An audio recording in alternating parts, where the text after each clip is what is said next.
Sebelum lanjut, jangan lupa subscribe dulu channelnya, dan nyalakan lonceng notifikasi, agar tidak ketinggalan update video islami terbaru, dari channel Termometer Islam.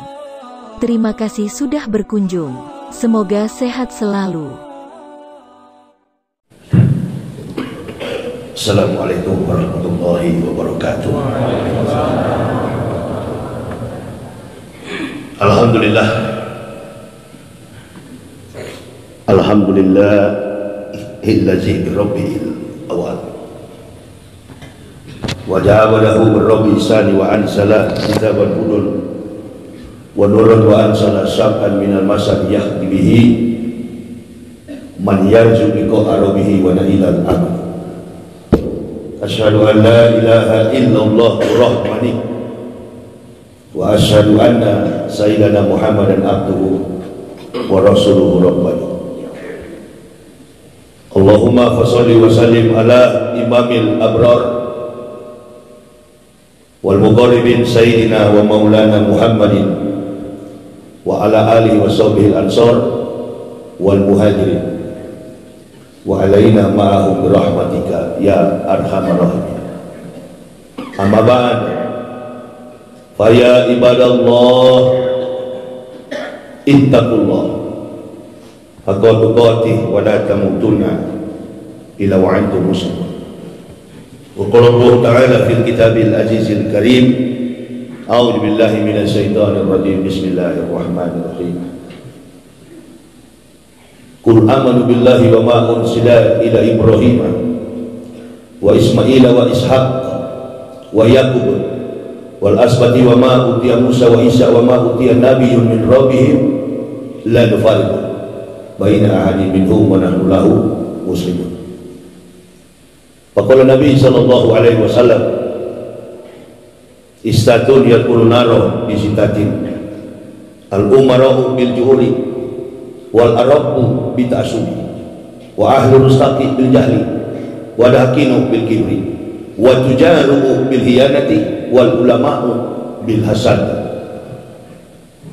Ibu bapak, saudara-saudara rahimakumullah, panitia penyelenggara tabligh akbar Badan Kemakmuran Masjid Jami Pasir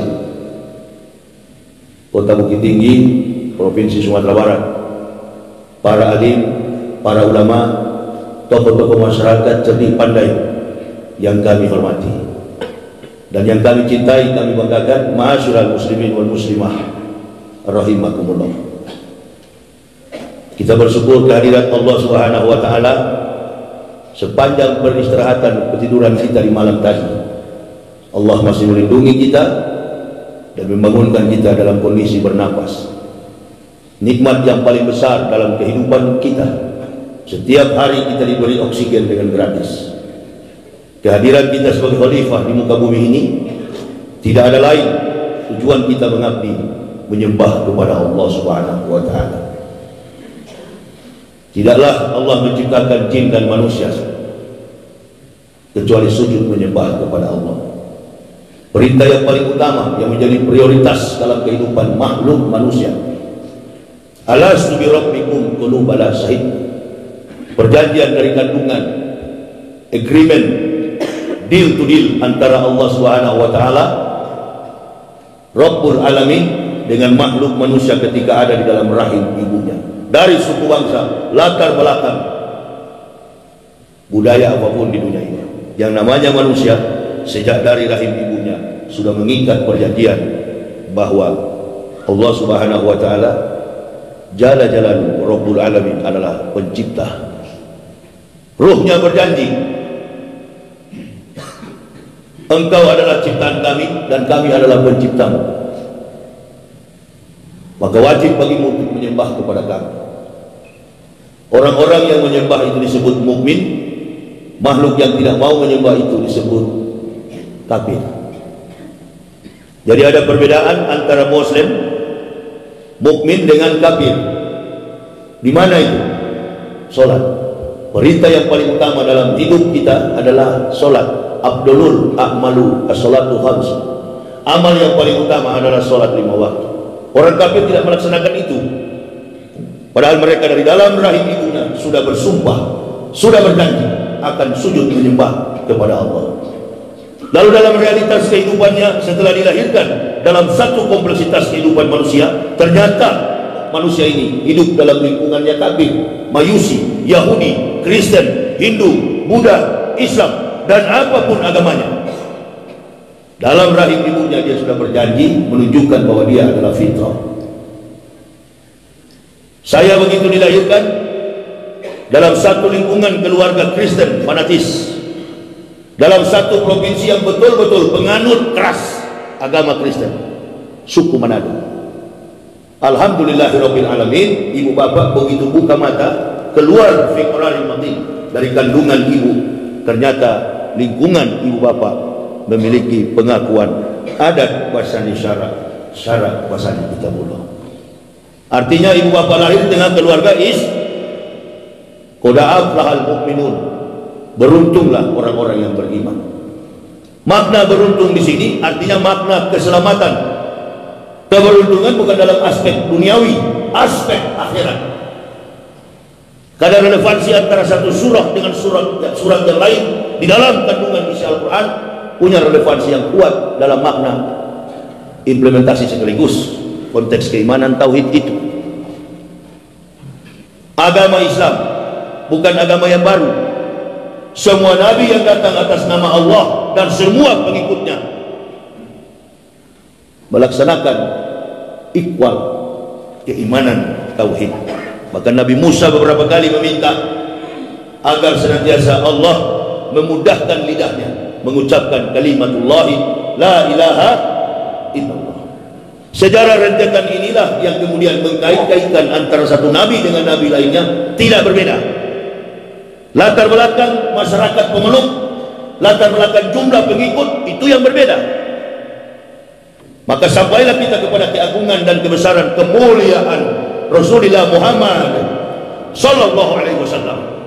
25 rasul dari antara 124.000 nabi, semua nabi dalam catatan sejarah gagal mengemban amanah Allah.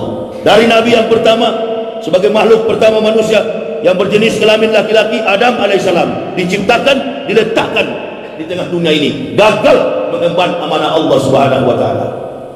Semua nabi gagal. Tidak ada catatan satupun nabi yang berhasil. Dan nabi-nabi ini semuanya kebanyakan berasal dari kalangan Bani Israel. Israel descendants, keturunan Israel. Nabi yang terakhir gagal, pengikutnya tersisa Al-Hawariyun, 12 pengikut. Namanya di kampung halamannya Jesu Hamasyah.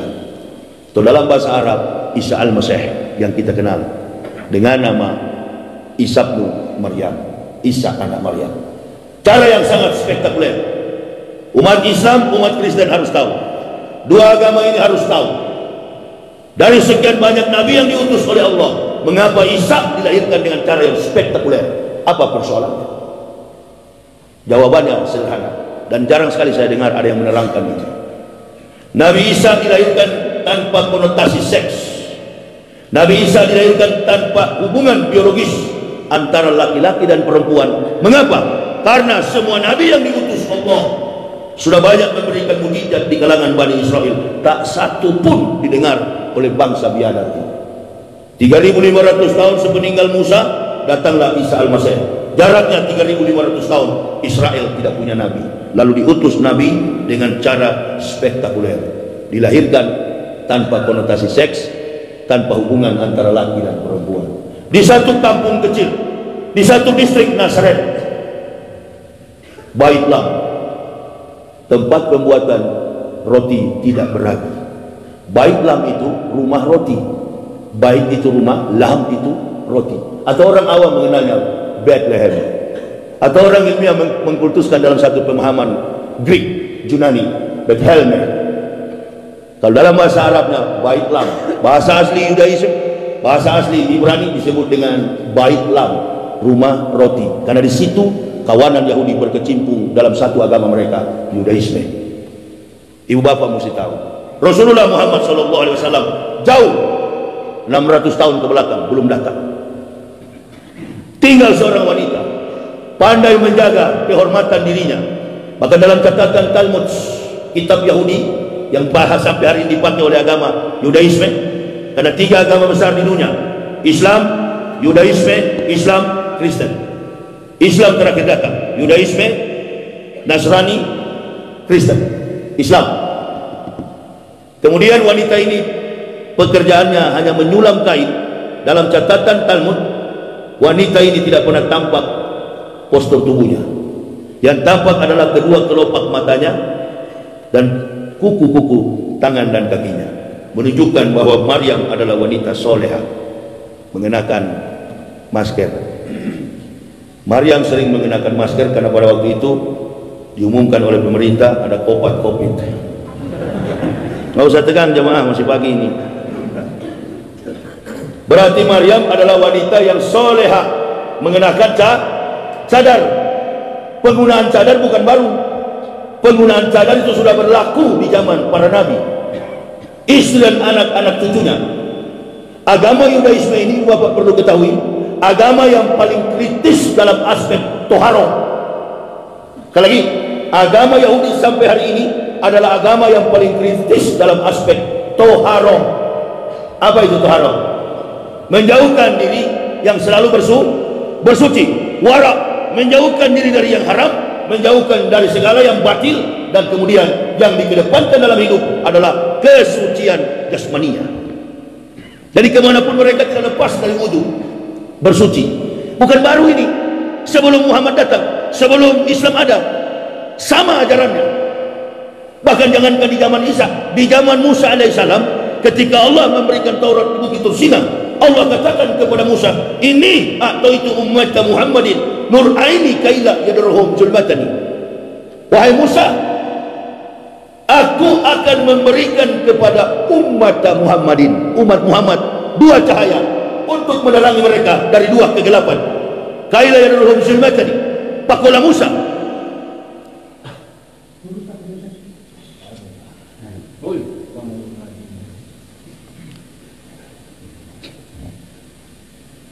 Hati-hati. Pakola Musa, bertanya Musa, kalimatullah tadi ketika terjadi dialog di Tursina itu, Allah katakan, Musa, aku akan memberikan ini atau itu umat Muhammadin. Umat Muhammad. Saya mau tanya kepada ibu bapak, di zaman Nabi Musa ada nggak umat Muhammad? Musa saja dengan Isa 3.500 tahun, Isa dengan Muhammad 576 tahun, berarti 4.076 tahun sebelum kedatangan Islam. Musa sudah difirmankan oleh Allah akan datang umat Muhammadin, supaya ibu bapak bangga dengan Nabi Muhammad dan tidak jadi munafik. Tadi kan Ustadz sudah menyampaikan sedikit, saya dengar di belakang. Tapi rangkaian sejarah ini dalam pembentukan fondasi keislaman di Indonesia ini, saya perhatikan lemah. Makanya jangankan ibu bapak sekelas Pak Maruf Amin aja tumbang. Loh, itu kan patah. Sekelas Pak Maruf Amin saja tumbang, apalagi ibu bapak. Artinya sudah sekelas ulama saja bisa bergeser. Itu karena apa? Tidak bagus fondasi keislamannya. Indonesia ini sudah salah diajarkan tentang keislaman itu. Di Jerman, di Amerika, di mana-mana, sampai ke Rusia, Turki, orang nggak mengakui itu Bible Kristen itu Injil. It's not gospel. Bukanlah Injil. Kata orang-orang Eropa. Di Indonesia masih akui itu Injil. Buktikan sama saya kalau ada kitab Kristen bertuliskan Injil. Mana ada Injil? Tunggu belum habis saya terangkan. Musa bertanya, Pakola Musa, manur aini ya Rabbi. Karena tadi Allah katakan, wahai Musa, aku akan memberikan kepada umat Muhammadin nur aini kaila yadruhum zulmatan. Akan memberikan kepada umat Muhammad 2 cahaya untuk menerangi mereka dari 2 kegelapan.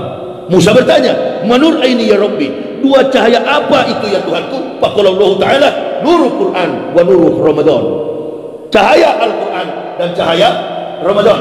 Musa bertanya lagi, Faqala Musa, wa ma zulmatani ya Rabbi, untuk menerangi mereka dari 2 kegelapan apa itu ya Tuhanku? Faqala Allah Ta'ala, zulmatul qabri wal yaumal kiamat.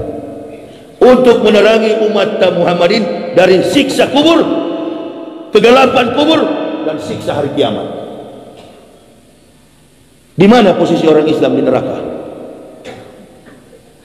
Saya nggak pernah percaya kalau ada yang berbicara orang Islam masuk neraka itu, kecuali kepentingan perutnya si pendakwah. Menakut-nakuti orang Islam, bikin sinetron di televisi, kiai terbang dari satu pohon ke pohon lain. Sinetron pas orang sholat maghrib di Indonesia ini begitu kan, sutradaranya Ram Punjabi, agama tidak jelas, dinakut-nakuti seolah-olah siksa kubur itu orang Islam yang ditimpa.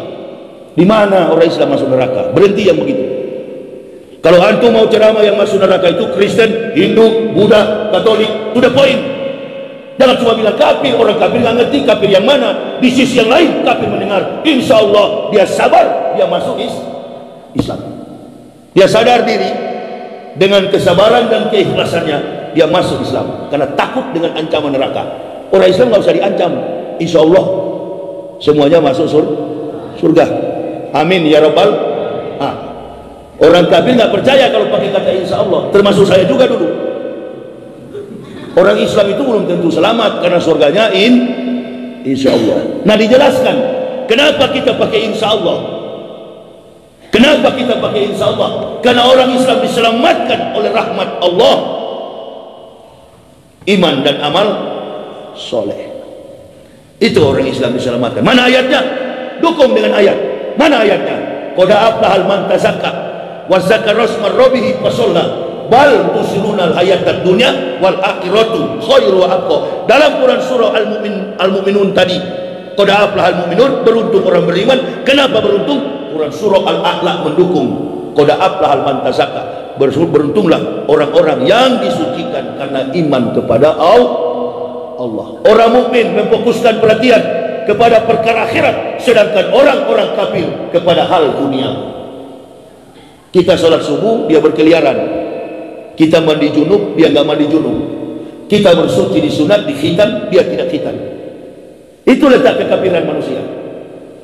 Para nabi di sunat, para nabi sholat, Nabi Isa sholat. Menurut apa? Menurut keterangan Injil yang sekarang ada dalam Al-Quran. Nggak hebat kira-kira Nabi Muhammad itu? Nggak pernah jumpa dengan Nabi Isa, tapi mampu meriwayatkan Isa Al-Masih secara detail. Di dalam apa? Kitab suci Antum semua ini dan saya cuma menikmati. Ibu bapak dan saya betapa beruntung, nggak pernah ketemu Al-Masih, nggak pernah ketemu Nabi Muhammad, tapi kita sudah mendapatkan risalah itu. Beruntung kita. Dari latar belakang nenek moyang kita orang Indonesia ini, semuanya suku yang ada di Indonesia, background latar belakang nenek moyang kita kafir. Bukan cuma saya bekas kafir, antum juga dari nenek moyang kita. Datang Rasulullah Sallallahu Alaihi Wasallam tidak mengenal suku, kaum, bangsa dan bahasa. Wa ma arsalnaka illa rahmatan lil, tidak kami utus engkau Muhammad kecuali menjadi rahmat bagi alam semesta. Alhamdulillah illazi arsala rasulillah rahmatan lil alamin, menjadi rahmat bagi alam semesta. Bolehkah Nabi Isa jadi rahmatan lil alamin? Adakah misi Isa untuk seluruh makhluk di dunia? Isa diutus hanya kepada domba-domba yang sesat dari Bani Israel. Matius 15 ayat 24 dalam Bible Kristen New Testament, perjanjian baru.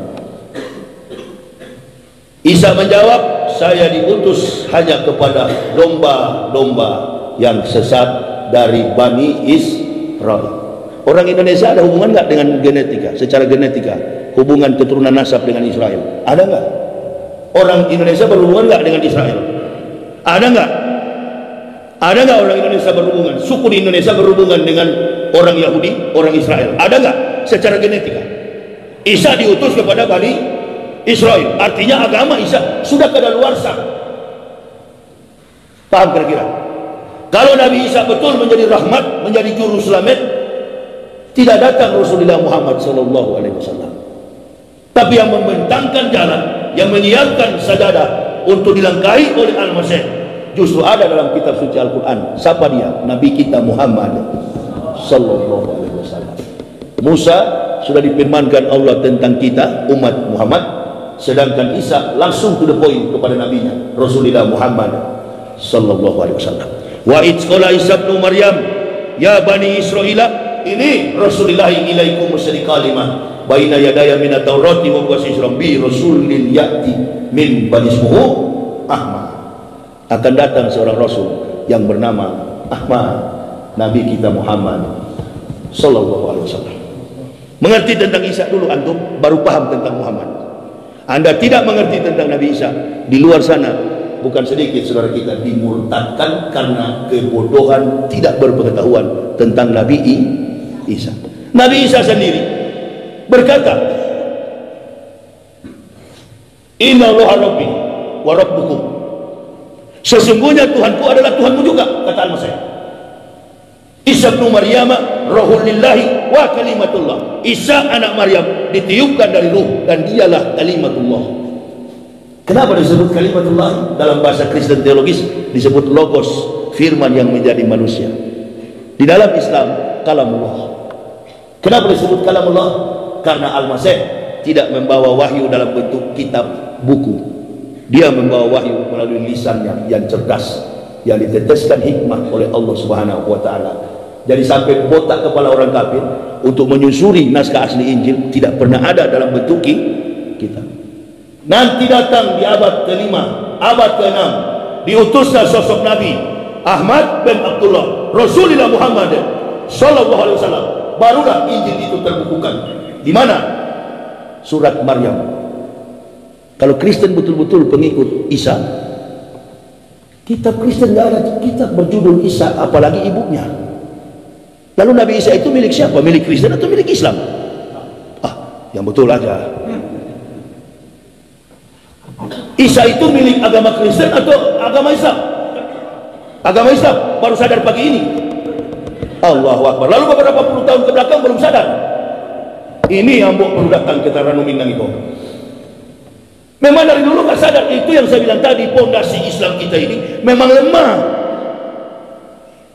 Saya sering lihat orang berdebat di YouTube, innalillahi, yang satu goblok soal Islam, yang satu apalagi goblok masalah Kristen. Menggambar-gambar begini aja ibu bapak. Bagi ibu bapak, alhamdulillah, alhamdulillah. Begitu lahir Islam, andai saya balik, ibu bapak lahir dalam keadaan Kristen, boleh nggak masuk Islam? Boleh nggak masuk Islam? Boleh, tapi ibu bapak punya kemampuan di atas profesor dulu. Memangnya gampang dapat hidayah itu. Makanya tadi kan pagi beriman sore menyangkal, Ustaz katakan, nggak percaya ambo kalau antum bisa masuk Islam, nggak percaya. Orang kafir saja di luar sana sudah bergelar doktor, profesor. Iya ibu bilang percaya karena ibu sekarang sudah Islam. Sedangkan sudah Islam pun banyak yang munafik. Ibu nonton nggak kemarin waktu acara Indonesia Lions Club? Indonesia Lions Club. Ada ibu dari Israel namanya Irma Caniago. Disinggung nggak itu? Ngaku Islam, masya Allah dia tutup pembicaraannya dengan salam Islam. Itu orang Yerusalem, Irma Caniago. Orang mana itu Pak Ir? Jangan bantah bu sama saya ini orang yang meneliti. Jangan bantah, lebih baik duduk aja diam di situ. Alhamdulillah Ustaz, bersyukur kami lahir Islam. Begitu aja, jangan bila ibu bilang bisa. Nggak ada yang pasti dalam Islam ini. Insyaallah. Kalau jawab begitu saya senang sekali. Jangan bilang bisa. Insyaallah. Antum masuk surga? Insyaallah. Antum Muslim? Yes. 100% I'm Muslims. 100% saya Muslim. Itu nggak ada pakai insyaallah. Kalau ditanya anda beriman, ya saya Muslim 1000%, 100% saya Muslim. Apakah anda masuk surga? Insyaallah. Karena segala keputusan kebaikan perjalanan kehidupan kita tak ada yang pasti. Dan orang Islam hebatnya apa? Tidak pernah pasti, selalu insyaallah. Ini ajaran ini lama saya renungkan, kata satu kata insyaallah ini lama saya renungkan. Bagi orang kafir seperti tadi, bisa pasti di dalam Yesus segalanya pasti masuk surga. Samalah dengan jawaban tadi, bisa. Di dalam Yesus ada juru selamat. Maaf ya kafir, di Islam gak ada juru selamat. Cari selamat masing, sedangkan selamat belum tentu selamat. Nggak menjamin. Kita sekarang duduk di sini, ibu bapak di bawah, nggak jadi ukuran mana lebih hebat antara ustadz dan jamaah. Nggak jadi ukuran. Saya kan baru bilang tadi, dulu Pak Maruf kiai, sekarang jadi wapres. Setelah sudah jadi wapres, Nggak ada yang jarang muncul di TV, cuma dijadikan sebagai dompleng untuk mendongkrak suara. Raja sekarang tidak berarti apa-apa di samping Jokowi. Innalillahi. Ngeri. Sudahlah, saya mau bayangkan yang begitu. Kita harus sampaikan yang begini supaya kalau ada ustadz-ustadz di sini, ada kiai di sini, jangan ikut jalan itu. Ibu bapak juga begitu. Dalam kompetensi kami sebagai pendeta dulu, rektor, kami meninggalkan segala-galanya hanya karena cinta kepada Allah dan Rasul. Nggak usah ibu bapak tanya, karena sudah terbukti. Saya yang wajib tanya kepada ibu bapak. Karena antum mengaku Muslim, antum saling menyakiti. Antum mengaku Islam, mengaku pengikut Nabi SAW, antum saling membenci, bahkan saling memenjarakan. Tontonan yang menarik ketika Gus Dur ditangkap. Saya sampai sedih sekali. Inikah model Islam Indonesia? Gus Dur ditangkap di Pulau Jawa, dibawa ke Mabes Polri, masuk dalam satu bilik, musola atau apalah namanya, atau langgar atau masjid. Saya pernah beberapa kali ceramah di Mabes Polri, Masjid Al-Ikhlas. Mereka masuk di sana. Saya diundang sebagai kapasitas ustadz berceramah. Tapi hari itu bersama Gus Dur dan beberapa polisi, yang saya sedih habis saling tangkap, saling sholat. Innalillahi. Yang bertepuk tangan siapa itu? Yang bertepuk tangan siapa? Iblis dan kafir. Jadi sholat sudah dapat dipastikan tidak khusyuk. Padahal keberuntungan orang beriman itu pada waktu sholat qad aflahal mu'minun alladzina hum fi sholatihim khashi'un walladzina hum 'anil laghwi muridun walladzina hum bi zakatihim fa'ilun walladzina hum li furujihim hafizun. Terlindung antara aspek jasmania, ruhania. Kenapa? Khusyuk. Kalau begini nggak khusyuk. Ini kalau Gus Dur lari jebol, lepas tawanan kita. Pasti ada di pikiran begitu. Padahal sholat yang khusyuk itu ketika kita membaca takbir, membaca niat kita, kemudian kita membaca doa iftitah. Qul inna sholati wa nusuki wa mahyaya wa mamati lillahi rabbil alamin. Sudah tidak hidup lagi kalau sudah takbir Allahu Akbar, bukan berpikir hidup tapi pikirnya akan mati. Tapi waktu itu nggak khusyuk, pasti saling curiga. Imamnya di depan, kafir dan iblis lihat-lihat. Berhasil kita. Tangkaplah narapidana, masih banyak di luar sana pelaku-pelaku kejahatan. Itu Harun Masiku belum sampai hari ini belum ditangkap. Repot dengan kepulangan Habib Rizik. Innalillahi. Wah, jidatnya sampai mana ini mau gambarkan, bulat hitam begini. Iya. Orang itu juga, orang Libanon juga itu. Orang mana itu kira-kira? Nah, orang mana Pak? Orang mana itu? Hah? Orang mana itu? Oh, bukan Manado, bukan? Oh, bukan. Memang min plusnya banyak di Sumatera Barat ini. Min plusnya banyak ini. Itu. Sasaran setan bukan kepada kafir. Sasaran setan bukan di pintu gereja, bukan di kelenteng, bukan di vihara. Setan bersembunyi di balik jendela-jendela masjid. Untuk apa datang ke gereja? Memang sudah setan semua. Untuk apa datang ke vihara? Sudah kawan semua. Yang belum kawan ini harus jadikan kawan. Ya itu tadi Pak. Setiap tampil di ILC, masya Allah, bulat sekali hitam jidatnya. Kalau bicara, memang betul-betul penjilat itu wataknya, mukanya kayak betul kalau lihat ya. Penjilat itu. Ini orang-orang penjilat. Masih berani juga menyebut Al-Quran. Innalillahi. Masih lebih bagus saya punya saudara, walaupun dia kafir, liberal, Rocky Gerung, tapi otaknya Islam. Daripada ini ngaku Islam, menyebut ayat, otaknya kafir. Itu. Ini lebih bahaya hukumannya ketimbang orang kafir. Nerakanya orang munafik lebih dalam daripada orang kafir. Disuruh oleh Allah untuk diperangi yang begini, jangan nggak diperangi. Saya lihat kalau dari pihak oposisi seperti debat yang ada di televisi mempersoalkan Habib Rizik akan pulang, satu mengucapkan, si munafik mengucapkan salam, dia balas. Kalau saya jangan balas, sudah munafik.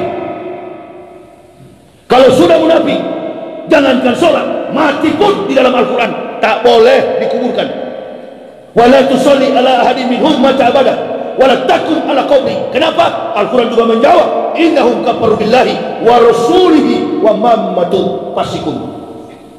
Atau wala 84, wala tusalli, jangan engkau Muhammad, wala tusalli ala ahadin minhum mata abada, jangan engkau bersolatkan Muhammad salah seorang yang mati dari kalangan orang munafik mata abada, untuk selama-lamanya.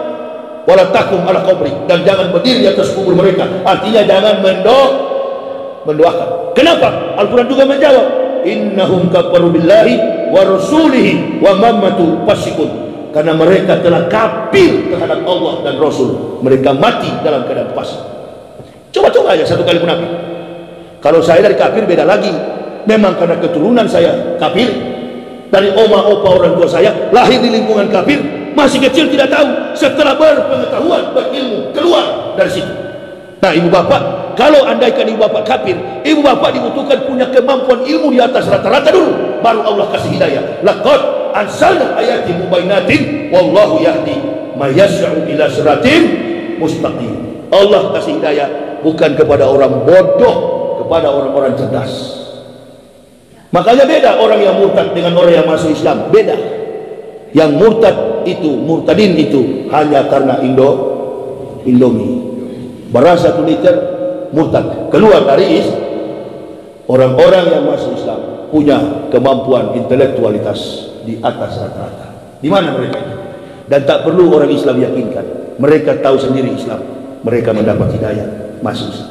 Tidak ada program Islamisasi, tidak ada program Indomisasi dalam Islam. Kalau di Kristen ada program Kristenisasi, program Indomisasi. Kasihan saudara-saudara kita di Pulau Jawa itu, di bawah Gunung Bromo, di Jawa Tengah, satu rumah sampai 3 agama.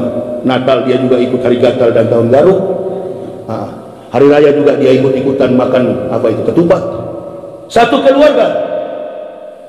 Makanya ada yang pernah ibu tanya sama saya, Ustaz, boleh nggak saya menikah dengan orang Kristen? Loh, ibu Islam, kenapa ibu menikah sama orang Kristen? Tidak boleh, Bu. Saya aja dulu ketika mau masuk Islam, istri saya bersikeras tidak mau masuk Islam. Saya bilang, kalau kau tidak mau, pisah kita. Komitmen, konsisten, istiqomah. Akhirnya istri saya menyerah. Iya Pak, saya mau ikut. Ibu juga begitu. Jangan datang laki-laki karena kaya meminang anak kita, langsung kita Islamkan. Tunggu dulu Pak Imam. Orang masuk Islam itu ditanya dulu kemampuan intelektualnya. Kalau dia pintar, nggak apa-apa, diajar dulu baca Al-Quran, diajar dulu sholat 5 waktu, gerakan sholat minimal 1 semester, 6 bulan, dididik dengan cara Islami. Setelah itu disyahadatkan, barulah dinikahkan. Jangan langsung dinikahkan. Tidak sedikit umat Islam korban. Karena apa? Langsung menikahkan. Ada Pak Sumatera Barat ini di pinggir pantai sana, bupatinya.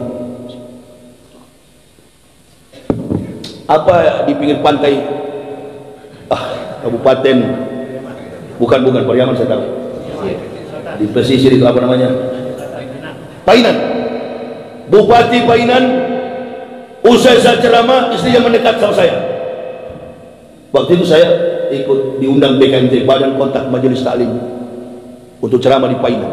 Istrinya ngomong sama saya, Ustaz, minta tolong adik saya perempuan pertama kali menikah, suaminya bilang masuk Islam, tapi setelah masuk suaminya bawa dia ke Kristen. Siapa suaminya? Coki Sitohang. Loh, itu patah. Saya kalau bicara nggak pernah ngawur, semua punya data sistematis. Coki Sitohang, artis Indonesia. Adiknya itu wong Palembang, wong Kito Galo. Palembang apa Lampung? Suami istri daripada Bupati Painan. Adiknya menikah sama Coki Sitohang. Oh, luar biasa. Kemurtadan dalam segala sisi lembaga kehidupan kita, baik di instansi pemerintah, swasta, di kalangan para businessman, di kalangan para artis, di kantor-kantor, luar biasa. Tapi nggak ada tuh orang Islam begitu. Orang Islam sibuk dengan ibadah. Yang malas beribadah, yang Islamnya abangan, itulah yang menjadi sasaran serigala lapar alias Kristenisasi. Nah, saya kira ini bekal bagi kita semua. Cintailah Rasulullah dengan memahami banyak pengetahuan tentang Islam. Isa berbicara dalam Al-Quran itu bukan sudah dewasa, Bu, baru keluar dari rahim Maryam. Di tengah penyelidikan mahkamah agama, karena peristiwa ini terjadi di Yerusalem. Maryam pernah lari dalam satu pondok kecil, dan malaikat Jibril, Rohul Kudus, menyuruh Maryam pulang ke rumahnya. Maka lahirlah anak laki-laki. Sebelum lahir akan dirajam dengan batu oleh orang Yahudi. Tadi saya katakan, orang Yahudi itu kritis dalam memahami agamanya. Bayangkan mereka itu, setiap keluarga orang Yahudi, kita kalau haid, bukan cuma tidak orang Islam, kalau haid perempuan, dia dalam keadaan menstruasi, dia nggak boleh ke masjid, bahkan tidak boleh memegang Quran. Bukan cuma itu orang Yahudi, wanita yang haid tidak boleh tinggal di dalam rumahnya. Makanya orang Yahudi ada pondok-pondok kecil di samping rumahnya. Itu untuk wanita yang haid. Selama kau haid, di situ kau tinggal. Karena dianggap uap daripada wanita yang haid itu najis. Bahkan anak lahir umur 8 hari, orang Yahudi langsung disunat. Kita orang Islam ini nanti sudah berbulu baru sunat. Termasuk saya, tapi saya nggak apa-apa, ada bonus karena saya dari kafir, disunat sudah besar. Orang Yahudi enggak, anak laki-laki lahir umur 8 hari langsung dikibas, disunat, dikitan. Makanya dalam Bible Kristen Lukas 2:21 dijelaskan, pada hari yang ke-8 anak itu dilahirkan, disunat, diberi nama Isa Al-Masih. Dulu dalam kitab, mereka robah sekarang, diberi nama Yesus Kristus. Jadi Isa Al-Masih itu disunat umur 8 hari. Bukan 8 tahun, umur 8 hari. Anak laki-laki dikangkang kaki kirinya. Saya pernah sering nonton karena saya lama di sana. Saya lihat mereka sunat umur 8 hari. Inilah Yahudi tunggu-tunggu. Jadi ketika Maryam bersalin, Habib Rizik pernah dilapor mahasiswa Kristen di Indonesia karena Habib Rizik bertanya, kalau Maryam melahirkan Al-Masih, siapa bidannya? Orang Kristen marah. Sebenarnya jangan marah. Jawab, bidannya pada waktu itu bernama Safira, suaminya Ananias. Hakim yang menangkap Maryam, mengadili Maryam untuk bertanya, siapa yang menghamilimu? Adalah Kayafas. Raja di Yudea pada waktu itu adalah Herodes, wali kota Mr. Pontius Pilatus dari Romawi.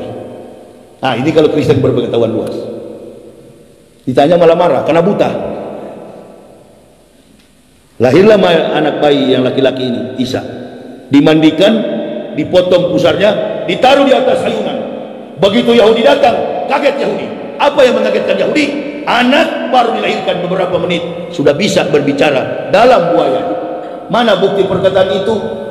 Quran surah Maryam ayat 30 sampai 31. Isa berkata, qala ini Abdullahi atani alkitab wa ja'alani nabiyya wa ja'alani mubarakan aina wa kuntu awsani bisolati wa zakati ma dumtu hayya.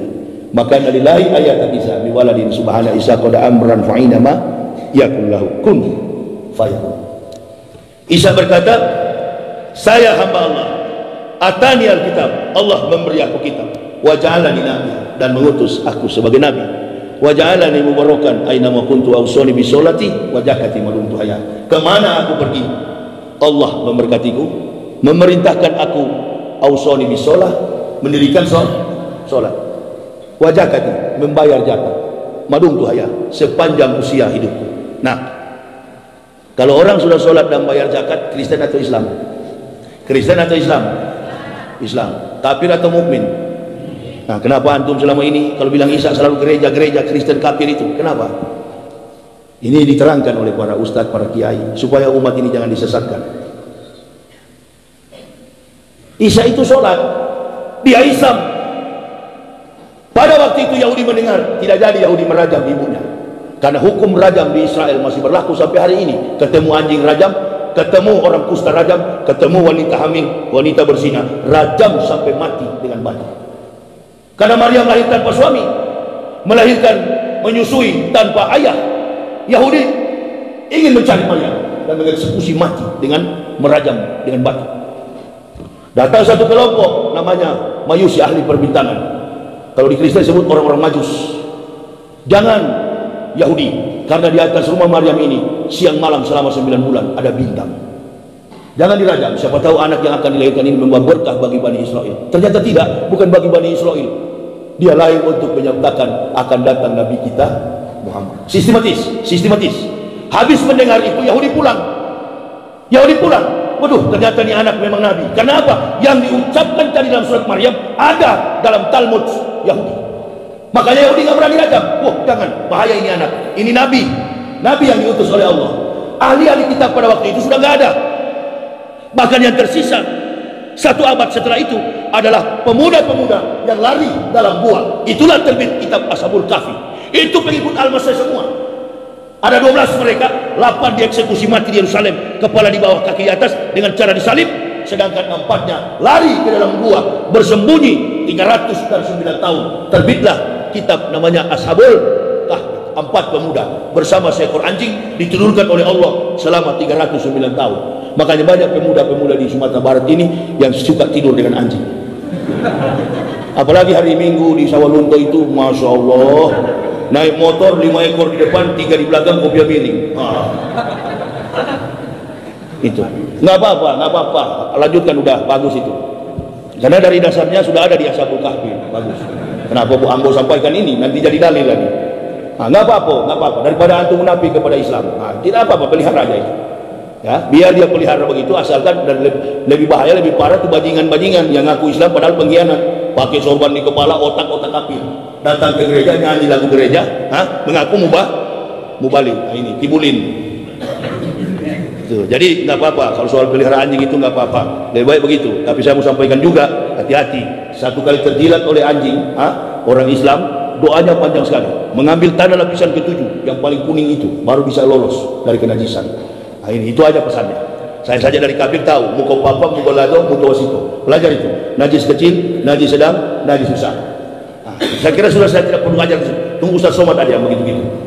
Ya, tunggu Ustaz Somad datang, baru Ustaz Somad yang ajar yang begitu. Saya hanya memperbaiki basic daripada pondasi tadi. Mulai pagi ini, berhentilah mengakui Isa itu Yesus, Injil itu kitab Kristen. Kalau ditanya apa kitab Kristen? Bible, Perjanjian Baru. Injil Al-Quran, Taurat Al-Quran, Zabur Al-Quran, semua kumpulan kitab para nabi disempurnakan dalam inilah kata Allah, kami sempurnakan Muhammad, Islam menjadi agama. Mohon maaf, yang bawa Islam bukan Nabi Muhammad. Yang bawa Islam, yang menyempurnakan Islam adalah Nabi Muhammad. Islam sudah ada sebelum datang Rasulullah Muhammad Sallallahu Alaihi Wasallam. Buktinya sholat sudah dilaksanakan Isa. Menurut siapa? Menurut Al-Quran. Nggak usah antum bantah sama saya. Oh enggak Ustaz, nggak ada itu. Waktu itu Nabi Muhammad di warung makan takkan juo. Ketemu Nabi Isa, lalu Nabi Muhammad bilang, apa mat? Nanti kalau antum datang jadi Nabi, tolong sampaikan saya. Ini logika sesat. Saya tidak pernah pakai referensi Kiai A, Kiai B, ulama A, ulama B. Saya ini orang yang bergerak dalam basic tauhid. Dasar saya Quran dan hadis. Ini yang bikin kita berkelahi kadang-kadang. Oh, ulama bilang begini, kunut. Ulama sana bilang nggak kunut. Saya nggak ikut ulama karena saya percaya 4 mazhab Syafi'i, Hambali, Maliki, Hanafiyah, 4 mazhab ini semuanya benar. Yang tidak benar kita orang Islam di Indonesia itu yang suka berkelahi gara-gara mazhab. Ya, berhenti begitu, tidak bagus itu. Hanya memecah belah umat Islam. Masuk masjid bukan sholat, dia perlu lihat-lihat orang punya jenggot berapa panjang ini. Kalau tidak dia ukur orang punya kaki celana. Ini berhenti yang begini-gini. Kalau sakit hati sama saya, keluar aja dari masjid, tidak usah dengar. Ada kemarin yang keluar itu, mungkin kepanasan dia, sakit hati. Tapi banyak yang tinggal, senang sama saya, berarti masih suka yang baik-baik. Ya, yang tidak baik itu pasti keluar. Kenapa? Dalil satu, yang tidak suka umat Islam bersatu, Nasara wa Yahudi, Nasrani dan Yahudi. Dia nggak suka umat Islam bersatu. Coba pelihara, tiap sholat subuh begini terus.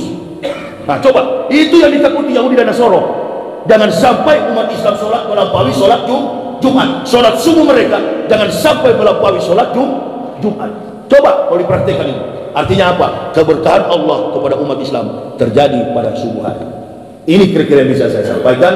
Nanti Bapak untuk melihat tentang kebenaran Islam dan kebohongan Kristen sampai kitabnya yang palsu ada di buku saya, Kebenaran Islam Menurut Mantan Pendeta. Silakan bagi yang berminat untuk memilikinya, ada di mobil saya. Saya sudahkan ceramah saya pada pagi hari ini. Saya kemungkinan istirahat dulu. Sebenarnya pun tadi ini berat saya mau kesini, karena suara saya beberapa malam ini habis. Ini apa? Beginilah volume saya ceramah. Kondisi juga kurang fit, jadi tidak ada interval waktu untuk saya beristirahat. Mungkin saya mau lihat-lihat Kota Bukit Tinggi aja dulu. Naik kuda, naik bendi itu agak apa? Ya, kemarin saya naik bendi dengan anak saya yang kecil laki-laki. Jadi jangan cuma terlalu dakwah, terus refreshing juga bila perlu. Jadi Pak Iwan tolong sampaikan di Masjid Raya itu, gantikan dulu saya belum siap untuk acara siang ini. Ya, sampaikan dulu ya. Biar saya istirahat aja dulu Pak. Kalau terlalu paksa nanti orang bisa tumbang. Ini yang suruh yang muda-muda begini Ustadz ini. Ya kita sudah nenek-nenek, sudah opo-opo begini sudah lah. Saya kira itu ya jamaah ya, Bu ya. Insya Allah kita ketemu di lain waktu. Maaf Bu, pagi-pagi ini saya belum bisa keras ceramah. Ya, ibu-ibu kan mau ya begitu kalau ditanya keras atau lembek, keras. Selama panjang atau pendek, panjang. Itu keras dan panjang itu. Jadi pagi ini mohon maaf Bu, ini belum bisa keras. Insya Allah di lain waktu kita jumpa lagi. Bulan Desember, insya Allah akhir November saya akan balik lagi ke Bukit Tinggi. Nanti bagi yang mau mendaftar masjidnya silakan ke Pak Irwan tadi. Beliau yang mengkondisikan kami. Kami tidak ada manajemen. Jadi jangan percaya di internet itu. Ustadz Yahya itu kalau diundang mahal bilang bayarnya sekian. Allahu Akbar ya Karim. Kami ini di mana orang tahu, kebetulan di wilayah Sumatera Barat ini ya beliau yang tahu nomor saya. Beliau yang menjatalkan, mengaturkan supaya nggak bertabrakan kejatuhan. Insya Allah akhir November saya akan datang lagi setelah dari Jambi. Saya akan meluncur ke sini, Rengat, Pekanbaru, baru ke sini. Ini Ibu Bapak, saudara-saudaraku, mohon maaf apabila ada kekurangan kami. Terima kasih atas segala perhatiannya. Usikum wa nafsi bitaqwallah, la ilaha illa huwa 'alallahi falyatawakkalul mu'minun.